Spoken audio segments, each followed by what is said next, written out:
Coming up on the Blerd Breakdown, we've got Spider-Man 4's working title that apparently drives some speculation about Gwen Stacy. Marvel Studios has plans to introduce the West Coast Avengers soon in the MCU. James Gunn shares the Brave and the Bold updates and explains why there's no rush to debut DCU's Batman, as well as talks about his next DCU project now that he's done with Superman, and what Peacemaker has to do with this current canon. We've got a Diddy or didn't he, and we've also got a sports update of Paul versus Tyson, the Wings winning the WNBA draft lotto, and the Inside NBA making a return. All that and more happening right now on the Blerd Breakdown. Let's get it.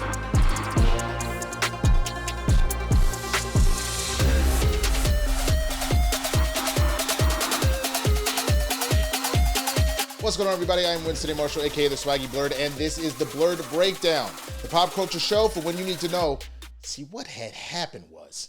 Now, if this is your first time here, please be sure to hit the subscribe button, hit the notification bell, and throw a like on this video if you enjoy the content. And be sure to get into the conversation, get in the comments, and talk about any of the stories that are popping up today. I got 4 nerd stories for you. I got a Diddy or didn't he, as I mentioned, and of course, we got some sports. But let's jump right into the wall crawler. Spider-Man 4's working title is driving speculation that Gwen Stacy might be involved in the movie. This is from Josh Balding at Comic Book Movie. Now, despite rumblings that Spider-Man 4's shooting start date could be delayed, we've heard that Jeff Snyder is once again way off base on this one. The movie now has a working title. The Cosmic Circus has learned that the Marvel Studios Sony Pictures co-production is being shot under the name Blue Oasis, with Blaze Film Inc. being used as its production company. What, if any, significance does this working title have? Well, Spider-Man No Way Home was dubbed Serenity Now, so we wouldn't put too much stock in any theories you see floating around. However, the site has correctly pointed out that the Blue Oasis color bears a striking resemblance to the imagery used in Jeff Loeb and Tim Sale's critically acclaimed Spider-Man Blue comic book series. The series revisited the story of how Peter Parker and Gwen Stacy met and fell in love, and with Spidey reportedly heading to college, it's possible he'll finally meet Earth 616's Gwen in Spider-Man 4. As a footnote, the report adds, our sources confirm that once again, the events of the next Spider-Man film will take place after Avengers Doomsday, meaning it will not be a prequel to the events of the upcoming Avengers film. While this working title shouldn't be taken as any sort of confirmation that Gwen will appear in the movie, there have been rumblings this week about Madeline Klein joining Tom Holland and Zendaya in the movie. At the time, many fans were quick to point out what a good fit she'd be for Felicia Hardy, aka Black Cat. However, an argument could definitely be made that Klein would be a great Gwen Stacy as well. We'll have to wait and see. I read it 3 weeks ago and it really lit a fire in me, Holland said during a recent podcast appearance. Zendaya and I sat down and read it together, and we at times were like bouncing around the living room. Like, this is a real movie worthy of the fans' respect, but there are a few things we need to figure out before we can get that really going.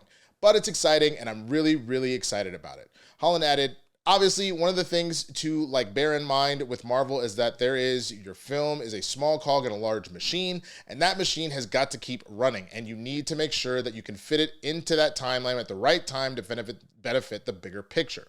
I feel like I owe it to fans to give and deliver the best version of what the next chapter of Spider-Man looks like, and I think that's really important, and I think the creative integrity for something like that is really important. And the studio is on board and supportive and really collaborative. Spider-Man 4 has been officially dated for a July 26, 2026, with Shang-Chi and the Legend of the Ten Rings director Destin Daniel Cretton helming a script penned by Chris McKenna and Eric Sommers. All right, so here in this news, man, I mean, this is the first that I've heard that they feel like they've almost got script lock, that they have kind of their general story that they want to do, and I'm really happy to hear all of that. Again, I don't know what's going on, if they're really going to do the whole Noel thing and all of that. I really hope we take our foot off the gas on that. I also really hope we take our foot off the gas on the multiple Spider-Men.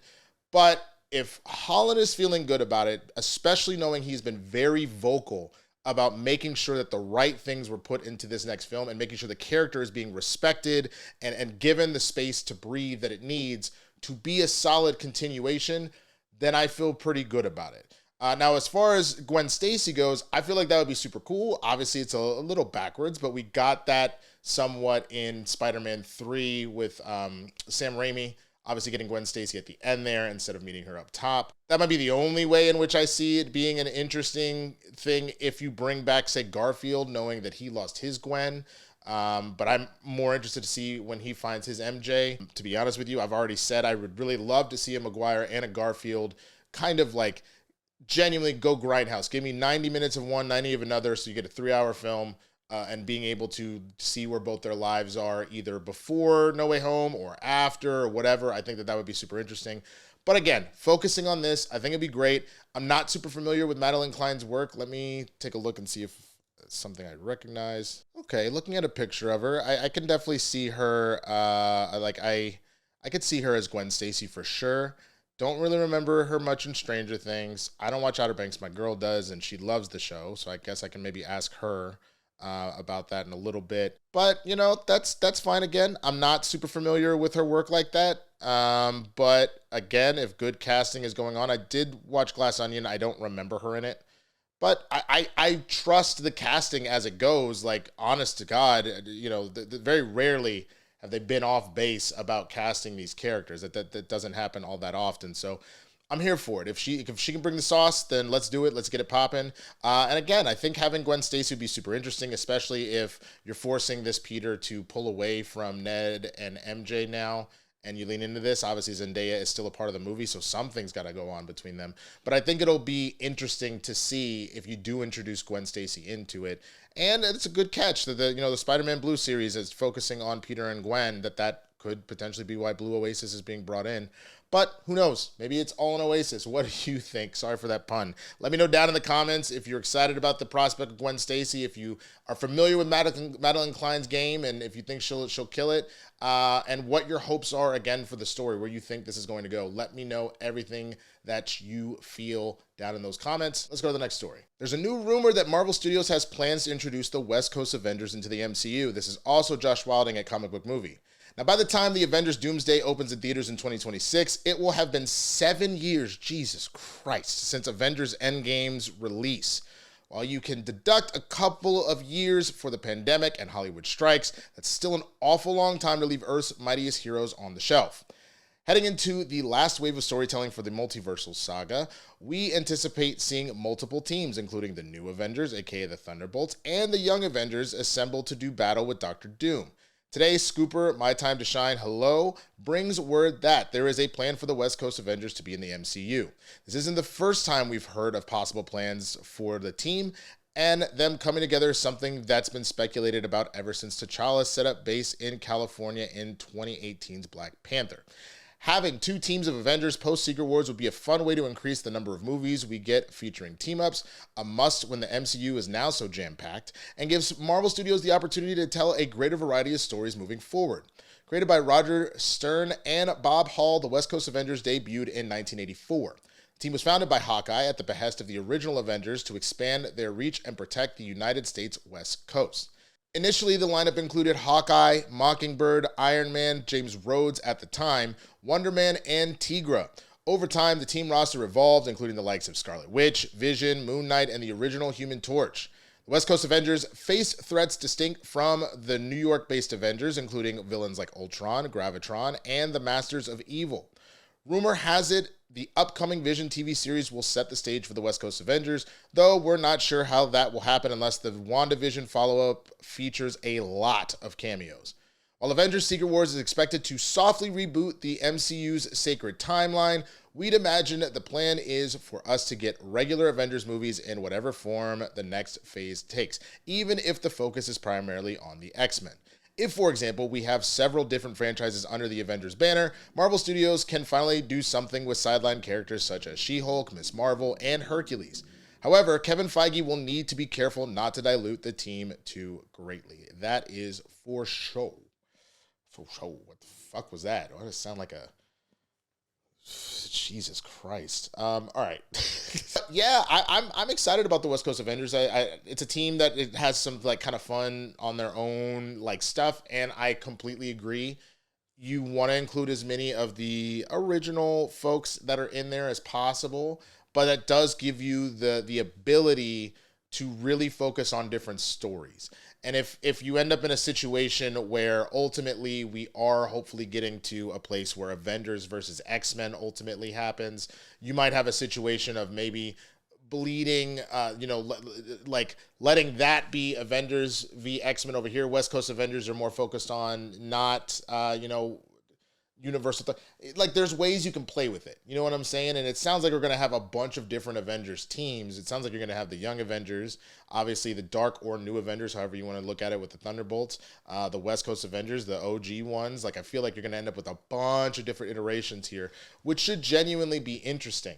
I'm also interested though, because I saw another report when we're just talking in general about the young Avengers.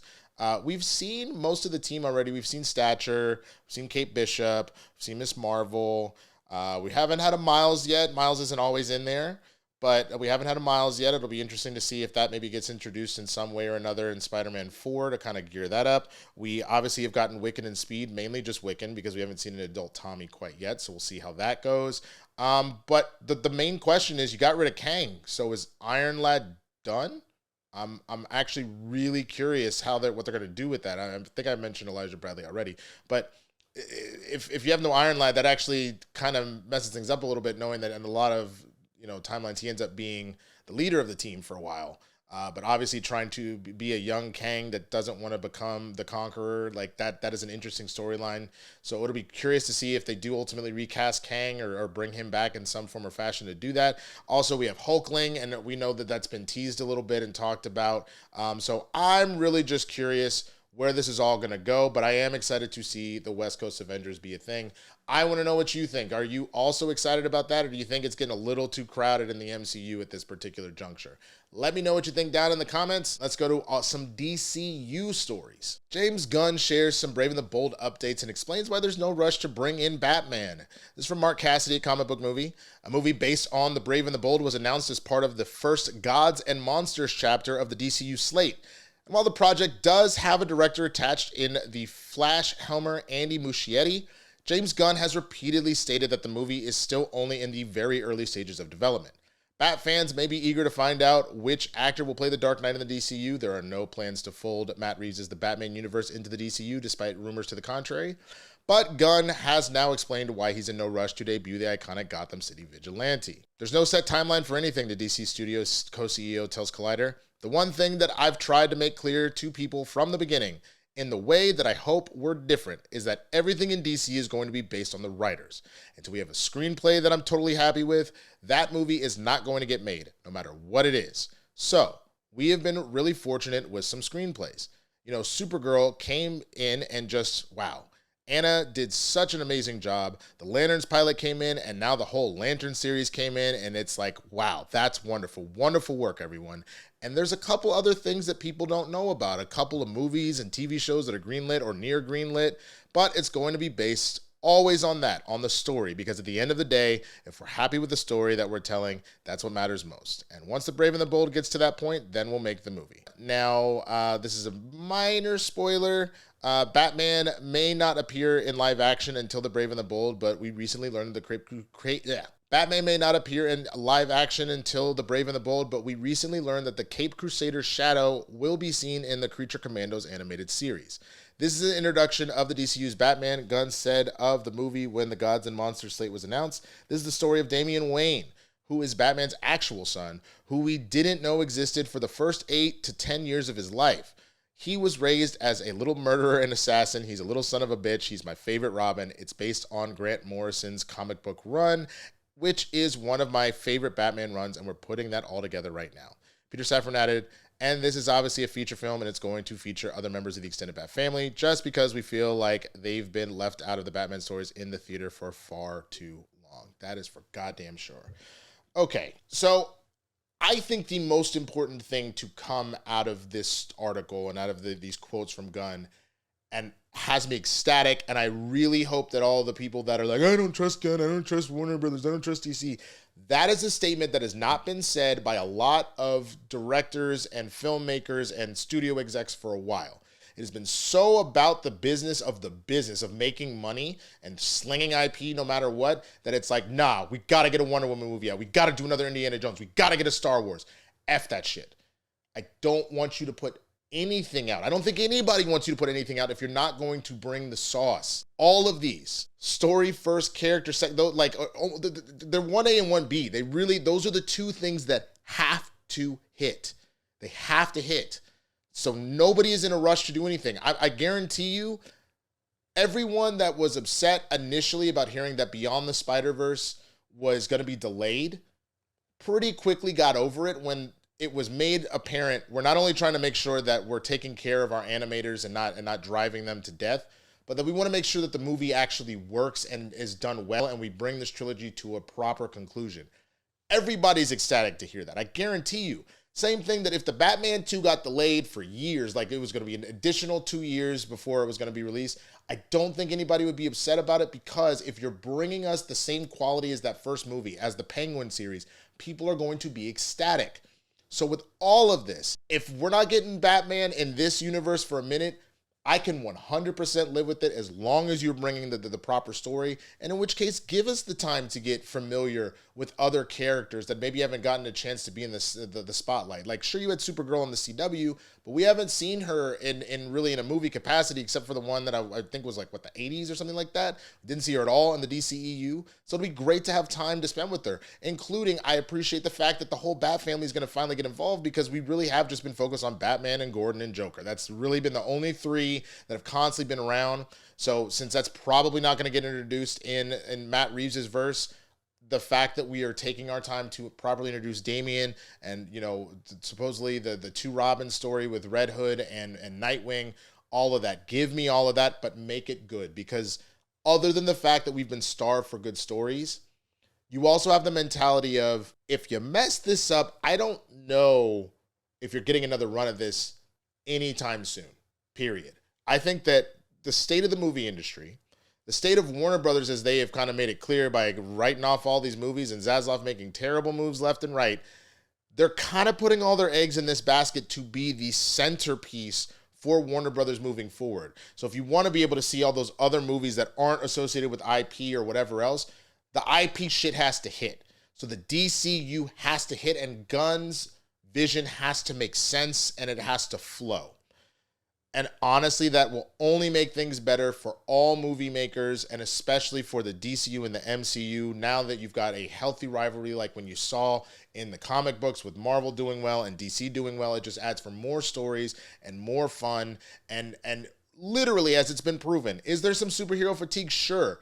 But it's only really spawning out of mediocrity. If you're giving quality art, if you're giving quality work, the types of things where kids want to dress up like the characters and people are quoting things like you die the hero, live long enough to become the villain type shit. If you're doing all of that, you know, I could do this all day. If you are bringing that kind of emotion and passion to your work and then the audience resonates with it, that is where the longevity comes from. That's where the fatigue disappears, is because now you've got a quality product on your hand that people are excited about, and that takes time. So let me know what you think in the comments. I got some more DCU stuff going on right now, so let's jump over to that. James Gunn, the CEO of the DCU, but also the director of Superman, is talking about his next DCU project. He's got a few things he feels like he could do, as well as almost all of Peacemaker Season 1 is canon with a very specific exception. This is Mark Cassidy as well from Comic Book Movie. DC Studios co-CEO James Gunn still isn't sure which DCU project he'll direct after Superman, but he's not short of a few options. While speaking to Collider, Gunn reiterated that he is heavily involved with upcoming projects, Supergirl, Woman of Tomorrow, and Lanterns, but has yet to decide which movie or series he'll step back behind the camera for. I've got like 4 different things I could do, and I'm going to kind of jump back and forth between those things, Gunn told the site. I'm going to see which one really speaks to me, and that's the one I'm going to do. One thing I've tried to make clear to people from the beginning is that everything in DC is going to be based on the writers. Until we have a screenplay that I'm totally happy with, that movie is not going to get made no matter what it is. We just spoke about that a second ago. Gunn helmed episodes of Peacemaker Season 2 along with Brad Anderson, Session 9, Rosemary Rodriguez, The Walking Dead, and Jody Hill, The Righteous Gemstones. And he also confirmed that multiple other R-rated projects are being discussed. But the story is what will ultimately inform the rating. It's not about testing out to see if this thing works. It's just about telling a story. If a story is going to be R-rated, we're totally okay with that. If it's going to be PG, PG-13, or G, I don't care. Whatever is worthy of the story, that's what we're going to do. Speaking of Peacemaker, Season 2, DC Studios' co-CEO James Gunn has now clarified some confusing comments he made earlier this year about the first season of Peacemaker, which he said he didn't view as being canon with the new DCU despite the upcoming second season being a part of the burgeoning shared movie and TV universe.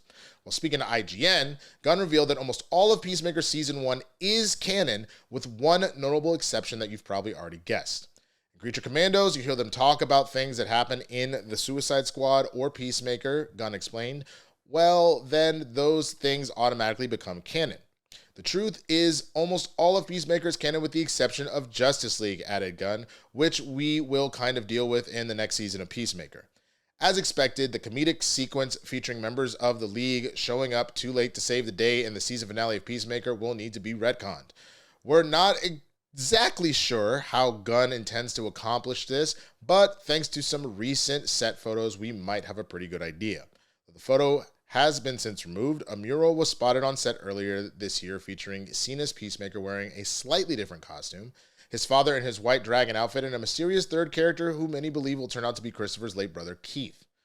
We do know that Robert Patrick is set to return as Augie Smith despite being killed off in the season 1 finale, spoiler alert, and the characters somehow finding themselves in a different part of the DC multiverse would explain Gunn's comments about season 1 not being a part of the DCU.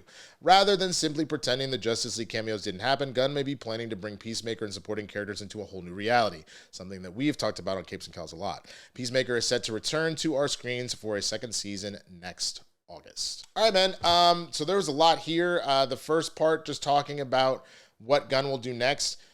Again, he's made it very clear. His cornerstone, his North Star for all of this, it's all story-based, whatever makes the most sense. So other than there's plenty for him to do, if he's going to essentially be the Feige of this universe, there is a level of, well, maybe let me not jump right into this. Let me make sure that all of the ships are sailing, and then I will come back to getting behind the camera and directing stuff directly. Because he's still very clearly, the overall story is his to tell. By him being the Feige of this universe, he is the one telling the general story. The individual stories are then with the people that he decides to collaborate with, and that's what you want to see anyway, that he gets in the mix every now and again as a director, but let other people get in there and mix it up. That's really how that will end up working exceptionally well. So I love the fact that he really has a very succinct plan of how he wants to tackle this, and he's not going to let anybody kind of shake him from it, including rush this out so we can get, no, we ain't rushing nothing. We're getting the best of the best to pop off in this motherfucker. Other than that, we talked about this a lot on Capes and Cows about the idea that Peacemaker will most likely end up being a cross-universe hopping, that, you know, the DCEU, Peacemaker, and whatever characters via the helmet end up in the DCU's universe. And that truly makes the most sense. Even potentially how Waller ends up over there, that would also make some sense. But again, we'll see what happens. I'm very curious to get Peacemaker Season 2. Peacemaker Season 1 was one of my top shows of the year when it came out. And other than that, like I am fully at peace, and I am being patient with anything Gunn wants to do. The fact that Gunn not only wrapped Superman with minimal reshoots, they may have to do a little bit more, but they're already doing screenings. Like, they're in post and they're already doing screenings of Superman. I didn't really cover that story because there's not much to talk about, but that has apparently already happened. There's a few screenings have happened with some folks. So that gets me kind of amped up. Like, if they're feeling this good about it this early on, great. So let me know what you think down in the comments, and let's go on to a more serious topic. It is now time for another episode, I guess, of Diddy or Didn't He? All right, welcome to Diddy or Didn't He? This is specifically a segment that is covering all the things surrounding the multiple cases involving Sean Diddy Combs. Obviously, him being accused of sex trafficking and a RICO charges and all that from the feds, as well as a bunch of civil lawsuits that are happening against him. We actually have the opposite happening right now. A prominent man is suing the lawyer for Diddy's accusers, it's Tony Busby, claiming extortion. This is from TMZ. A prominent figure is suing the lawyer, repping more than 120 of Diddy's alleged victims, saying the attorney is shamelessly attempting to extort exorbitant sums from him, while threatening a lawsuit packed with wildly false, horrific allegations if he doesn't pay up. The plaintiff, identified only as John Doe, filed his own lawsuit in LA County Superior Court Monday morning, describing himself as a high-profile individual who knew Diddy and attended events along with the mogul. He's been repped by one of the premier law firms in the country, Quinn Emanuel. The man says attorney Tony Busby and his firm threatened to unleash entirely fabricated and malicious allegations of sexual assault, including multiple incidences of a minor, both male and female, against plaintiff if he refuses to comply with their demands. The suit goes on to say Busby's demand letters allege the plaintiff, the males and females, while they were under the influence of drugs at parties hosted by Diddy. The plaintiff references past lawsuits Busby has filed against other celebrities, including football star Deshaun Watson. The man claims Busby tried to shake down Watson and others by making dubious claims he knows would not stand up in court. The lawsuit obtained by TMZ goes on to claim Busby did the same thing against Green Bay Packers kicker Brandon McManus, allegedly threatening to sue over spacious allegations of sexual assault. The suit claims the NFL investigated and found insufficient evidence and closed the case. The new lawsuit filed by John Doe references our documentary, TMZ's documentary. Busby appeared on TMZ's new Tubi documentary, The Downfall of Diddy Inside the Freakoffs, in which Harvey asks him about the criticism that Busby's MO is to put enough embarrassing information in a demand letter that forces a settlement. Busby acknowledged that is indeed the game, saying it's the way the system works. The lawsuit claims Busby put a ticking clock on extortion demands, threatening to sue if the plaintiff didn't agree to mediation to resolve this delicate and important matter. The plaintiff is suing for extortion and intentional infliction of emotional distress. Quinn Emanuel urges anyone with information on Mr. Busby to contact the company via open line at quinnemanuel.com. We've reached out to Busby. So far, no word back. Okay, look, man, this whole thing obviously has been messy from the jump. There is definitely, when you see photos of Busby and the fact that he keeps just kind of popping up in all of these, he gives me Better Call Saul vibes more than I would like. So that can be very frustrating in the sense of, you know, you want justice for people that were actually hurt, whether that be to make sure that these people see jail time, but if you can't because of the statute of limitations or whatever, that they are getting compensated for any damages and emotional distress that they've gone through. I say this the same way I say about anything else. If everything that is above board with Busby and the things that are coming forward, then let it speak for itself. Don't end up in a situation where, like, look, there was enough evidence to kind of prove that OJ most likely did that shit, but you had an overzealous cops and prosecution that turned around and because of that ended up having the man walk. Same thing happened with Cosby. You had them being so overzealous of trying to put him away, and he was a monster, and he very clearly did all that stuff, but you cut corners, in which case then the cases had to be thrown out and the sentencing vacated. Like, at that point, he had to be released, and you can't do it because of double jeopardy. So, like, it is what it is. So, like, I need for all of these people, especially looking at you, Tony Busby, you need to come with legit shit, and you need to genuinely be out here to try and get justice for your clients. Like, don't make this such a spectacle that then it doesn't get taken seriously, and then Diddy having done all this shit allegedly, if it turns out that he did, that you didn't just screw all of these victims over because you're out here trying to make a buck. Obviously, that's why a lot of people don't trust lawyers in the first place. But again, provided it's all above board and they're coming at it, then let's see what ends up happening, man. That you know, the right people are getting hit with these lawsuits. They're paying out and they're seeing jail time if that's a possibility. But again, I want to know what you think about this whole situation. Do you think that Busby is overreaching and that maybe this John Doe has something? Or do you think it's just a rich person trying to skate underneath and hit it with a countersuit to try and, you know, distract from what's really going on? I'm very curious what you think. Let me know down in the comments. And let's close it out with some sports. All right, so the first thing is this past Friday, Jake Paul cruised to a unanimous decision over Mike Tyson in a fight where a 27-year-old YouTuber turned prize fighter defeated a 58-year-old heavyweight legend.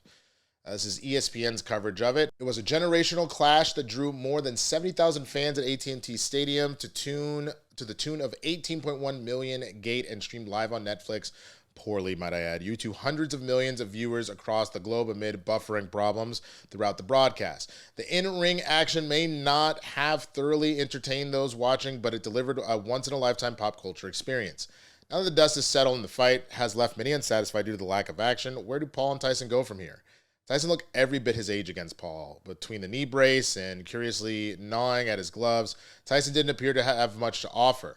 The CompuBox stats proved the former champ's current state as Tyson landed a mere 18 punches out of 97 thrown over the course of 8 two-minute rounds. He never landed more than 4 punches in any round and failed to connect in the fourth and sixth rounds. But Tyson managed to make it out of the fight on his feet, assisted a bit by Paul, who admitted to taking his foot off the gas in the middle rounds when he saw the former champ was spent. Tyson leaves with his dignity and a hefty bag of cash. He'll remember that deafening ovation he received during his walkout and will be reminded that he is one of the most exciting athletes in American history. But Tyson also left the door open to returning to the boxing ring. I don't think so, Tyson said when asked after the match if he would stop fighting. I don't know. Maybe his brother, Logan Paul. Truthfully, nobody should want to see anything like this again because it is impossible to live up to the expectations, especially when you consider how lethargic Tyson looked against an opponent 31 years his junior. However, money talks, and there will always be room for convincing fans that an iconic figure like Tyson has a chance. Paul, for better or worse, has proved to be one of the biggest draws in boxing after Friday's spectacle, between his ability to pull emotion out of fans by playing the heel and his growing boxing skill set that has kept him afloat by winning a majority of his fights. Paul's unlikely rise in the sport isn't going to die soon. However, how much longer he can fight over-the-hill opponents whose best years are behind them, sooner or later the jig is going to be up. Still, Paul's smart enough to know just how long he can play this game and prey on the curiosity of fans. He still yearns to be a world champion, and while challenging Canelo Alvarez to a boxing match still seems ridiculous, so did a sanctioned boxing match with Tyson that not only came to fruition, but became one of the biggest boxing events of all time. Everyone is next on the list, Paul said when he asked about upcoming bouts. Canelo needs me. I'm not even going to call him out. He needs a payday. He knows where the money man is at. Paul's likely best course of action will be to build his resume facing boxers or anybody with a pro boxing record. It was a course he was on when he faced journeymen Andre August and Ryan Berlin in late 2023 and early 2024 respectively, but then he pivoted towards the money fights when the opportunity to fight the iconic Tyson presented itself. The well has likely run dry on MMA fighters not named Conor McGregor, so Paul will likely look for boxers to pick off, build his record, and hope to get ranked by a sanctioning body in his pursuit of a cruiserweight championship gold. And that's the scary thing about where we are. There's a universe where Tyson and 59-year-old champ Lennox Lewis will fight again. It really shouldn't happen, but it could with the magnitude of this event and the extraordinary financial upside. Regardless of the result or negative reactions, the excitement the fight brought to our imaginations is addicting and will lead to imitations down the line. There's just too much money to be made. All right, let me talk about this before I move on to the last two stories. This fight was not good. It wasn't good. It looked like at first that Tyson maybe had something in the tank and he was going to do something, whether it was his knee giving out, whether it was the fact that he was in the hospital, apparently almost died this summer, whether it was rigged, whatever it was, this did not turn out to be a legitimate fight as far as like the drama and the stakes and all that. It just kind of was like, okay, there was a lot of hugging going on to like try and stem some of the blows. Tyson really did look his age.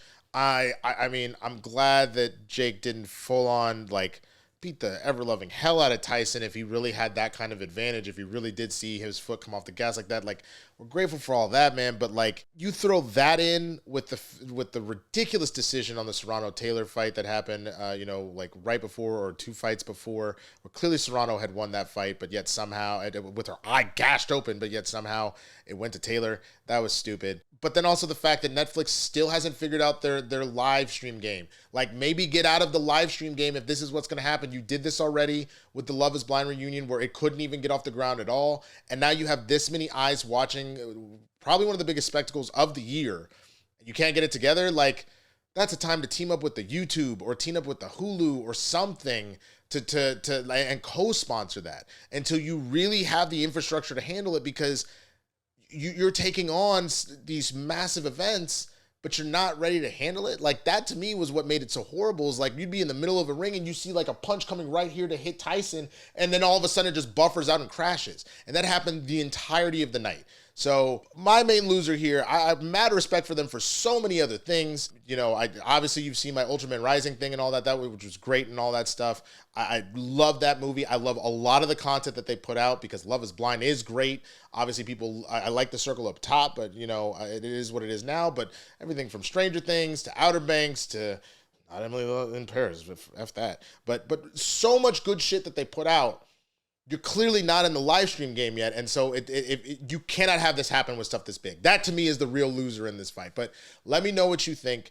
And before I get to these last two sports stories, I do want to stop and do a very quick It's not a sponsor, but it is a small little ad for a very good friend of mine who has put an awesome, awesome project together. So one of my good friends, Cheyenne Iwalu, she has created her own web series called The Comic Shop. Now, they did a proof of concept already, but they're now actually raising funds on Kickstarter in order to get the full show going.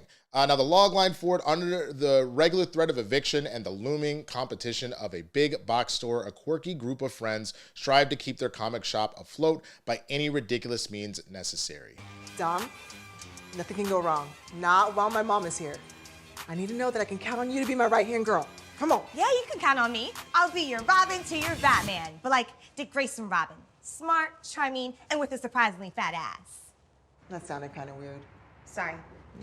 Welcome to OMG Comics, the shop that's constantly holding on for its dear life in a Los Angeles strip mall that's seen, well, better days. The comic store and its crew are fighting a constant uphill battle against the ever-evolving digital age, financial ruin, and their own incompetence. Cheyenne is one of the smartest, most creative people that I know.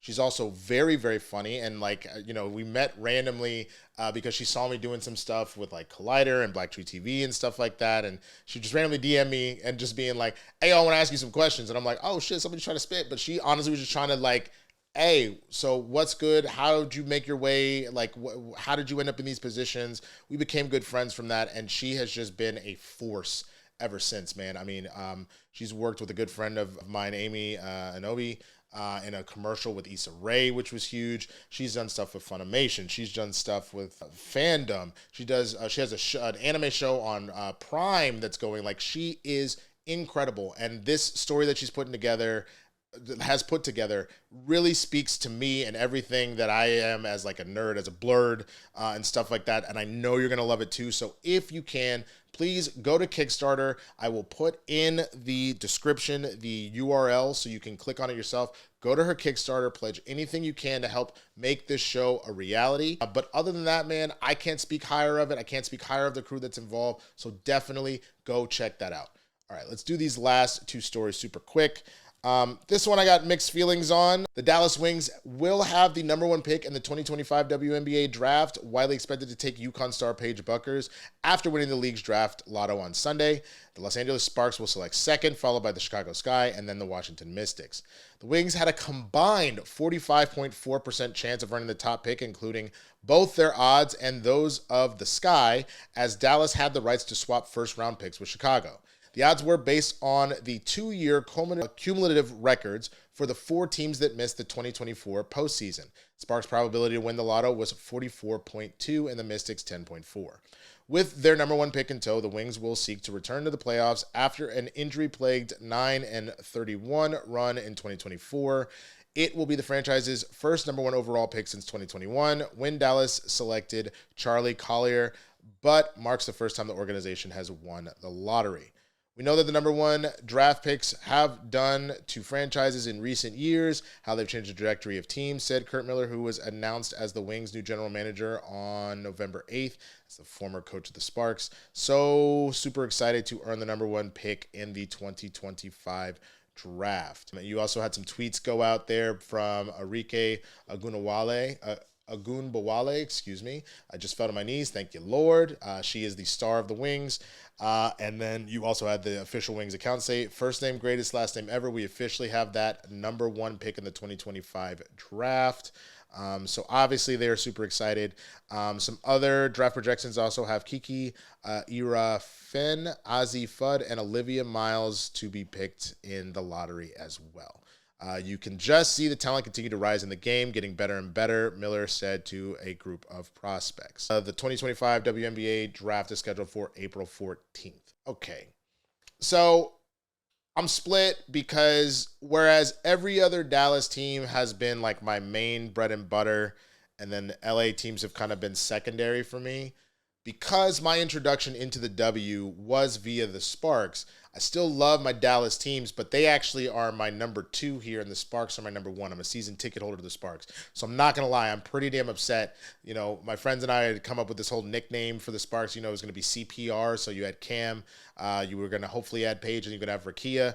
Who knows if that might still happen, but knowing that the GM of Dallas was literally the coach we just fired from the Sparks, I don't see him playing ball and be like, yeah, sure, take a pick without fully fleecing the Sparks to do so. On the other hand, because again, I do like the Wings. They are my second favorite team as far as that goes. I am happy for them. And Arike and Paige, as a 1-2 duo will be great. Though there were some really funny memes about Arike just trying to, go Kobe with it the whole time, not pass the ball. But it'll be interesting to see how the draft plays out. I guess the one upside, because there is some sadness that I'm feeling about Paige not coming to LA, which I think she would have been perfect for this market. And I think would have only not that you can't grow it from Dallas. Of course you can. Dallas is a big city, a big sports town. Obviously having her in LA and making it feel like the Showtime Sparks would have been wild. But if they do end up with that pick and they take Kiki, Kiki played in Stanford with Cam. And really felt that she mentioned in a few interviews, she got a lot of her confidence from playing with Cam and getting a little bit of mentorship from, the girl a couple years her senior. And now she's over at SC playing with Juju. So I'm not hoping that the Sparks are that bad that we get Juju in a few years, but I hope we get Juju in a few years and then really go full super all out on some shit. That would be fucking wild. But yeah, let me know what you think. Let's get this last little sports story and then gonna move on. So Inside the NBA is going to appear on ESPN and ABC next season. Inside the NBA features the quartet of Ernie Johnson Jr., Charles Barkley, Kenny Smith, and Shaquille O'Neal, and they will appear on ESPN and ABC starting with the 2025-2026 season via partnership with TNT Sports and the NBA. It was announced on Monday. Except when the show goes on the road, TNT Sports will continue to independently produce Inside the NBA from its Atlanta-based studios over the term of the agreement. Johnson, Barkley, Smith, and O'Neal will remain with the show. The show, which has won 21 Sports Emmy Awards, will appear on ESPN and ABC surrounding high-profile live events, including ESPN's pregame, halftime, and postgame coverage of the NBA Finals on ABC, conference finals, NBA playoffs, and all ABC games after January 1st, Christmas Day, opening weekend, the final week of the season, and other marquee live events. Inside the NBA is universally recognized as one of the best and most culturally impactful shows in sports, ESPN chairman Jimmy Pitaro said in a statement. We have long admired the immensely talented team and are thrilled to add their chemistry and knowledge to our robust set of NBA studio offerings to super serve NBA fans like never before. The addition of Inside the NBA further solidifies ESPN as a preeminent destination for sports fans. The 2025-2026 season marks the first of ESPN's 11-year rights extension with the NBA. As part of the agreement, TNT Sports will also begin showing 13 Big 12 football and 15 men's basketball games next season as part of a sub-license with ESPN. TNT will air 2 college football playoff games beginning this season, also under a sub-license with ESPN. ESPN will continue to produce NBA Countdown and NBA Today. Okay, and that's the most important stuff. I'm trying to see if there was any quotes from Charles, because Charles had said he was going to retire, but maybe he's kind of turning around on that. Inside the NBA started in 1989. Johnson became the host in 1990, while Smith joined full-time in 1988. Barkley came aboard in 2000, followed by O'Neal in 2011. Barkley signed an extension with WB Discovery in August. Okay, so he changed his mind once that happened. And WB Discovery will also continue its relationship with the league's digital operations, including NBA.com for 5 seasons. TNT Sports and the NBA have jointly managed NBA Digital since 2009. This is huge. Everybody knows that it was a complete tragedy that there was this possibility that Inside the NBA was going to be ending. You can't do that in the sense that I don't know a more iconic sports show other than maybe Sports Center, honestly. If we're going tiers, I know Sports Center doesn't have quite the same gusto as it used to, so you can make that argument. But as far as just the name in sports and what that is, feels like it goes Sports Center is number 1. Honestly, I feel like Inside the NBA is number 2, and then, that's what S tier. This is if not also S tier, like in that A tier, and then right under that are things like First Take, and you could throw Undisputed in there when it was still on, but not anymore. The morning shows for football, things like that. There's definitely some good stuff out there, but Inside the NBA is just on another level. The memes, the analysis, the arguments, the love, and of course, to win that many Emmys is saying something, man. So I'm really glad that they figured something out. It was going to be horrible if this was going to be the end of such a historic, storied, sports, not franchise, but you know what I mean, sports show. But let me know what you think about all of that, man, about Paul and Tyson, about the Wings winning the draft lotto, about Inside the NBA. I want to know what you think down in the comments. And that's going to do it for the Blerd Breakdown. Thank you so much for watching. If you haven't already, please be sure to hit the subscribe button, hit the notification bell, and throw a like on this video if you enjoyed the content. Get in those comments, man, and let's have a conversation about all this. I want to know what you think about all of these things that have come up. If you didn't already see, if you don't follow me on other social media platforms, please do. At the end of the year, I will be leaving Twitter. I'm not going to close the account, but I will not be interacting on there anymore. The only thing that will happen is I'll be there for scheduling, just to say, hey, this show is up, and that's it. I will not be on there. So please go follow me on Blue Sky, follow me on Threads. If you black, go follow me on Spill, TikTok, Instagram. And speaking of TikTok and Instagram, I have brought back Breakfast AM News. By the time this is out, I should have my first episode back already out as well for that, so definitely check all of that out. And other than that, man, check me out on Capes and Cows. Just did a game time with Roca, and hopefully we'll do a spill of the tequila. If I don't have jury duty this week, I am in the middle of jury duty as I'm recording this, but I haven't been called to report in quite yet, and knock on wood, I don't the entire week. Then I will be on Capes and Cows on Friday, but if I do have jury duty, then I will not be there. Other than that, just come back here. I'm going to get another episode in of this for you as well, coming on Thursday. But that should cover everything, guys. And of course, please check out all the videos on this. I've got all sorts of playlists going on from different things, anything from interviews that I've done in the past to comedy sketches. I'm going to do some more comedy on here and stuff like that. So a lot of great content on here. And of course, please go check out my homegirl Cheyenne's The Comic Shop Kickstarter. Again, that is in the description, the link to that Kickstarter. It is a fantastic proof of concept that I've already seen, and I can't wait to see where they make this a full-on series, and they can do it with your help. So please be sure to make sure you do all of that. So with that, go check out one of these other videos popping up right here. I'm going to get out of here. Thank you so much for watching. I'll see you on the next one, man. Peace.